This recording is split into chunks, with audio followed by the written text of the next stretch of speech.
And now it's time for Mike's Spotlight on Industry Leaders. Hey guys, thanks for joining us for another Mike's Happy Hour Industry Leader Spotlight. We're talking with JL Carpenter. She's a criminal defense attorney in Friendswood, but services all of Houston and Austin. Today we're going to be talking about something that everybody needs to know. I have a friend that was actually coming to my house from North Houston this Saturday, and she was pulled over by a police officer over in the Kemah area because of her tags were out. Okay, this is broad daylight, and then somehow they saw some pills in the car, took her to jail because they said that she had, illegal contraband. Turns out they were prescription pills. So anyway, we're going to talk about three different subjects today with JL, and they're going to cover three different common scenarios because we all need to know exactly what to do so we don't exacerbate the problem, especially if you didn't do anything wrong. So we're gonna do cops pulled you over for some reason and they see contraband in your car. We're going to cover potential DWI. They might think you're drunk, and there's a way to deal with that. And then, of course, the famous, there's a disturbance, and whether you're at your house or at somebody else's house, what do you do? JL, what's happening? Hi, good to see you. Oh, this is juicy content. I'm going to have some fun with this. So let's get started. What do you do when the cops got you? Well, first of all, you want to cooperate. You want to be polite. You want to answer, just limited questions so that it looks like you're trying to be cooperative, but nothing that's going to get you in trouble. Okay, so the scenario that occurred on Saturday with my friend, so her tags were out, but there's no way that police officer sitting in that parking lot could have seen that. But whatever the case, she gets pulled over for that. And then there's two scenarios. He either sees something in the car, because he's got to have probable cause, right? He sees something in the car, or he smells marijuana. Those are two different scenarios. Right. So, for instance, in backing up, there should be some dash cam or body cam to see what his vantage point was on those expired tags or how he was able to determine. Sometimes they have something called mobile data terminals that they use to run checks, or they call it into dispatch. So, for the basis of the stop, there are ways to get to the bottom of whether or not it was a valid stop in the first place. But get past the stop, if there's some contraband in plain view, he can see it without entering the vehicle, then that's probable cause for getting into the vehicle. Okay. Other than that, he has to have a warrant or your consent, except, like you said, if he smells the odor of marijuana. And then that gets him in or her into the vehicle, okay? So in this case, it was pills, right? Yes. They were prescription pills, but she took them out of she didn't have the bottle. And I don't carry them in bottles either. When I travel, I put them in a little plastic bag. But that's over. Right. Didn't know that that's a problem. You were actually shocked to find out that that's an issue. But yeah, if you have prescription pills, they have to be in your prescription bottle. Otherwise, it is a crime. That is ridiculous. But I guess I can understand it. And there's also something else. I understand that the way that if it's marijuana that they smell in the car, they see some. Harris County deals with that differently than Galveston County does. As far as possession of marijuana, yes. So because the hemp law is now making THC at a certain level legal, if you have marijuana less than 2 ounces, it's kind of difficult right now for the labs to be able to determine the percentage of THC in that marijuana. Mm-hmm. So because marijuana is so prevalent in Harris County, you can qualify for a pretrial intervention program that will result in a dismissal. You don't really even have to go to court. In Galveston County or other counties, they're still prosecuting those cases. Yeah, and I was talking to a bail bondsman this weekend that you had introduced me to because I was trying to find her the next day. And he said, in Harris County, basically, if they pull you over and they find a small amount of weed, they'll just give you a ticket and send you on your way. But in Galveston County, they're still doing it the old way. They're going to put you in jail. Right, yeah. And when you go to jail, you call JL. That's correct, 713-201-6767. All right, so in the event, in this particular case, they saw pills. They didn't have a prescription bottle, even though they were prescription pills. and they put the handcuffs on her. They took her to Galveston County Jail, and then they repoed her car. And now she's got to go through that process. They're going to take the pills and test them and see what they are to make sure they're not illicit, right? Right. So repoed the car or towed the car? Towed the car. Right. And because that's their policy, right? So every police agency has a policy on towing the vehicles because there's liability there. So then she has to go back and get her vehicle and pay to get it out of tow. And then they will test those pills and see what they are, because actually folks out there on the streets will buy bum pills and they get charged with something. And if you plead to it before the labs are back, you might find out that you didn't even have contraband. You might have been sold rocks. That's an interesting concept. And that's true. You really don't know what what's in those pills until they come back from their lab. Correct. Right. So you don't want to commit too early. No. Make sure that they have something of substance before you need representation. Yeah, you need representation. And a lot of these kids these days are smoking these THC pens with liquid THC, which is a felony, and they usually don't realize it's a felony to have liquid THC. Really? Really? I did. I've never heard. I know a bunch of people that do that. Yeah, that's a felony. And that I've bumped into at the grocery store. Of course, yeah. And but what happens is a lot of times when they get arrested for these pens and the cartridges go to the lab, almost always these kids have already smoked everything that's in the cartridge, so it's just a trace amount. And typically, they don't prosecute trace cases. Well, that's interesting. Learn something new every day. Every day. I don't smoke that stuff, but if I do, I'll put that in my card. Okay, so that covers the cops pulling you over and seeing contraband in the car. Okay, and if it is marijuana, it will be defined as marijuana. It's got its own category, and then these like pills have its own contraband. They've got a classification for it. Right. Okay, so moving into out drinking with some friends, or you're out drinking and you're bar hopping, or you're going to restaurants and you're having drinks, watching a football game, and then you get pulled over. And so when the cop comes up, if he suspects you of drunk driving, what do they do? Well, usually they're going to ask you a few what they call investigative questions, like where are you coming from? What's your name? Do you know what time it is? Things like that. Mm-hmm. And see if they can, just in that initial contact, see if you're slurred, see if they smell an odor of alcoholic beverage. And then if they feel like we need further investigation, they're going to ask you to step out of the car. And that's where the monkey tricks start, with the standardized field sobriety test. The monkey trick. Okay, now, first of all, do you have to get out of the car? Yes. Okay, so if he asks you to get out, you're telling everyone, get out of the car. Yeah, because if you don't, then you could be arrested for something else. Resisting? Well, probably disorderly conduct, or they'll have a probable cause to pull you out of the car, and then they're still going to be able to do their standardized field sobriety test, or at least ask you to do those in their DWI investigation.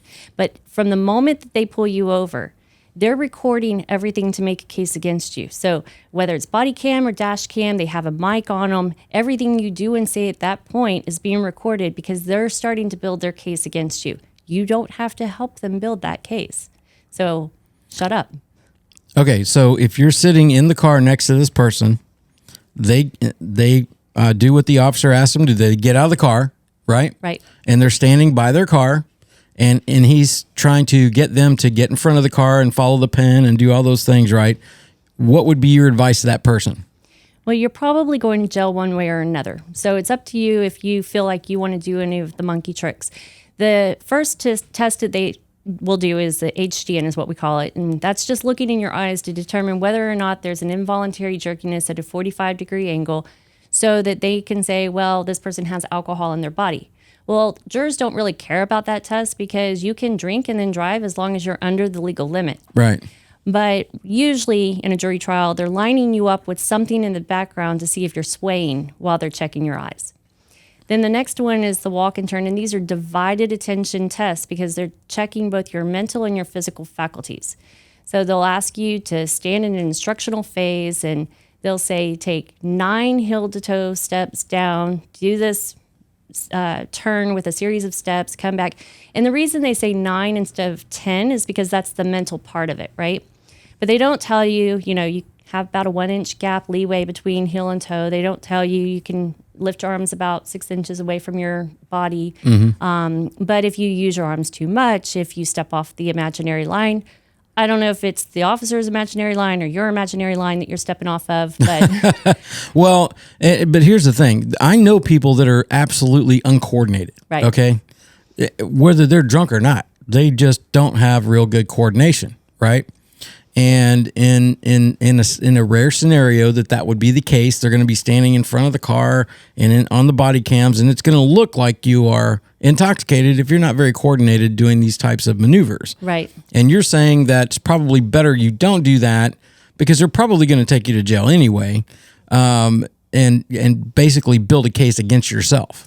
Right. I mean, it's each person's individual choice, whether they feel like that's something that they want to do or not, but you don't have to. And some people say, well, I want to ask my lawyer. I'm asking for a lawyer. Well, that doesn't come into play for standardized field sobriety test. And by the way, these are not pass or fail tests. So when you hear people say, well, I passed or I failed, even officers sometimes say that. These are not pass or fail tests. They're just potential clues about intoxication. Okay, so if they did not do well on this test, right? Then what's next? Then the next test, and there's a battery of 3 tests typically. So we start with the eyes, then we do the walk and turn, and then there's the one leg stand. You stand on the leg of your choice, and you lift the other one about 6 inches off the ground, and you count out loud 1 1,000, 2 1,000 until the officer tells you to stop. So I have a case right now. We're still waiting on some labs to come back, but I watched the standardized field sobriety test with the client, and we think he did very well, but we'll see what the labs come back as. Now, he made the decision to not give a breath test, and so they had to get a warrant for his blood, and now we're waiting for the lab to return those results. But what happens is that over time, if you did have something to drink, then the alcohol is being eliminated from your body during that time. Okay, so the blow in the tube test, right? That's going to happen in the field where you got pulled over. No, they'll take you back to the station. Okay. And there's a machine at the station that they will use. And you will have, if you consent to a breath test, you have to blow twice so that there's 2 samples. Mm-hmm. But the thing about breath test is that we can't go back and retest that. So if the machine's not operating correctly, or if they, interfere with the test in some way, or, many various factors could affect that breath test. And we have no way of going back and retesting it. Whereas blood, they give a second tube for us to go back and retest to make sure that the test is correct. So best advice is, forego the breathe in the tube and just go ahead and take the blood. And sometimes they won't even go get a warrant if they're too busy, if they don't have a magistrate. You might look out and they can't get a warrant for your blood. Well, then without proof, there's no case. Well, they're still going to have to go through the process. Oh, you're going to go through the process, yeah. Yeah. And as I'm told, that is very uncomfortable. But you're going to go through it anyway. I mean, it's not like you have a choice. And then if you go to jail, Call JL. call JL 713-201-6767. Okay, now this gets into a new category that there seems to be a hot amount of these things occurring that are more potential assault cases, right? Whether 2 guys getting a spat out in front of a house, and whether you're at your house or whether you're at somebody else's house, and the cops pull up with all the lights flashing and they're jumping out of the car, and you're involved with this, whether you provoked it or whether you're a recipient of it, there's probably somebody's going to go to jail. Oh, definitely. Especially if it's between a woman and a man and the cops are called and it's a domestic violence allegation, somebody's going to jail. They're not going to leave you 2 there. Somebody's going to jail. And if you feel like it's potentially you, probably want to keep your mouth shut and not say anything and work it out in the courts. You're still going to go. You're still going. So don't give your side on the street. Don't fight it on the street. Wait, get a lawyer and fight it in the courtroom. Okay, so the thing that I'm because I know people on both sides of the fence from a guy's perspective, right? I know, and I'm not sure you can answer this question, but I've got a buddy of mine that's married to a pretty wiry Hispanic girl, okay, from Venezuela. And when she drinks, she gets really hot-headed and she's super jealous, right? So they'll have people over, and then some friend or something will come up and give him a hug, and she loses it and just starts wailing on him, right? And if he pushes her back to get him, and he's got bruises all over his face and whatever, and then he throws her back to get him off of her, get her off of him, and then the cops pull up and they didn't witness any of this. How did they figure out who was at fault? So usually they'll start by separating the parties, even the witnesses, and then they'll interview each person and find out what happened. And then they'll interview the witnesses, if any. Usually there's no witnesses. And then they make a determination as to what they need to do. Now, for instance, there was a couple that had a dispute in their home. The woman attacked the man, and he was in a back bedroom sleeping. She had gotten jealous and angry about something. She went in, attacked him, told him he's a good for nothing. It's her house. Get the out. And so she was drunk and called the police to have him removed from the house that he had been living in for months. And when the police got there, they saw scratches on his face. And they asked him, did she assault you? Well, he didn't want to throw her under the bus. Right. So he was like, no, everything's fine. And then they ask her, of course, they're separated, did he attack you? And she starts trying to throw him under the bus. Oh, my God. And the police didn't believe her. So to settle the matter, they just cited both of them with a Class C citation. And, we were able to get it dismissed, Did they both have to go to jail? In this case, they didn't take anyone to jail, and I don't know why. They just issued a citation to them. Wow. Yeah. But So it's not automatically they assume the guy's at fault. No, there's lots of times that I see that, they try to do the best they can to be fair to both sides. Okay, how does it work in a bar or in a non-residential location? And let me back up and just say, I should have said they try to follow the evidence. So in that scenario I gave you, the evidence was the scratches on the man's face. Correct. And she had nothing on her. And probably just judging their credibility and seeing who's intoxicated and who's not. But if you're in a bar and let's say there's a dispute in the bar, then again, they'll just separate everybody and interview witnesses and try to see. Sometimes there's video footage of what happened because the bars have video cameras watching, especially around the bar to see how much you're drinking. If you happen to leave the bar and have an accident, there's accountability there. So, well, because I have a quick question relating to that. So if you're watching a video and there's a guy in my face, or it looks like he's standing right close to me and he's saying some extremely vulgar things, right? And trying to provoke me to engage him. And then, he starts getting into family and all kinds of really personal stuff. And, eventually you're gonna snap, right? And you push him back. Does that make me the bad guy? Yeah, because words alone are not enough. Okay. So words alone are not enough to provoke an assault. But if he comes at you first, then you have the right to defend yourself. Or if he comes at your buddy or the girl sitting next to you, you have a right to defend a third person. Oh, really? So if you see him trying to engage a woman or trying to engage another friend, then you can grab them and pull them back. Correct. Okay. Well, hey, there's a little hope right there. Because, I don't deal well with people saying like right in your face. I don't deal well with that. Walk away. Yeah, well, now I've got my little gremlin on my shoulder. JL, go away. That's it. Walk away. All right. Well, if you guys get in any kind of criminal situation, this is definitely the attorney. She's one of the top criminal defense attorneys in Houston and in Austin, residing in the Friendswood area. You can find her online at jlcarpenterlaw.com. You can find her on Facebook at Law Office of JL Carpenter. And you can call her at 713-201-6767. 713-201-6767. JL, thanks for your time. Thanks, Mike. Always great information, girl. I wanted to be a voice for those that may not necessarily have a voice of their own. I practice law because I care about helping people get out of situations. And it's rewarding to help bring the truth to light for folks who are wrongfully accused.